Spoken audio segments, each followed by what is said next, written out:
നമുക്കിന്നൊരു ടേസ്റ്റി പരിപ്പ് കറി ഉണ്ടാക്കാം. അപ്പോൾ അതിന് പരിപ്പ് കഴുകി അതിൽ ഉപ്പിട്ട് കൊടുത്തിട്ടുണ്ട്. അതിൽ ആവശ്യത്തിന് 2 സവോള, ഒരു പച്ചമുളക്, 2 തക്കാളി, കുറച്ച് വേപ്പില, ഇതൊക്കെ ഇട്ട് നമുക്കത് ഒരു വിസിൽ അടിക്കുന്ന വരെ വേവിച്ചെടുക്കാം.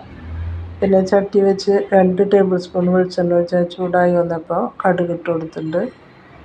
ആ കടുക് പൊട്ടി വരുമ്പോൾ നമുക്കതിലേക്ക് ഒരു കുടം വെളുത്തുള്ളിയാണ് ഞാൻ ഇട്ട് കൊടുക്കുന്നത്. ഈ കറിയിൽ വെളുത്തുള്ളിയുടെ മണമാണ് മുന്നിൽ നിൽക്കേണ്ടത്.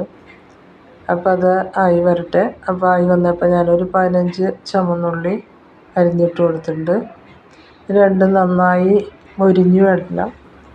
മൊരിഞ്ഞ് വരുമ്പോൾ നമുക്ക് അതിലേക്ക് വേപ്പിലയും വറ്റൽമുളകും ഇട്ട് കൊടുക്കാം. വേപ്പിലയും വറ്റൽമുളകും ഇട്ട് കൊടുത്തിട്ടുണ്ട്. അപ്പോൾ അത് നന്നായി ഒന്ന് മൊരിയുന്നതോടുകൂടി നമുക്ക് 1 സ്പൂണ് വറ്റൽമുളക് ചതച്ചതിട്ട് കൊടുക്കാം. അപ്പോൾ ഇനി നമുക്ക് നമ്മുടെ പരിപ്പ് കറി ഇതിലേക്ക് ഒഴിച്ച് കൊടുക്കാം.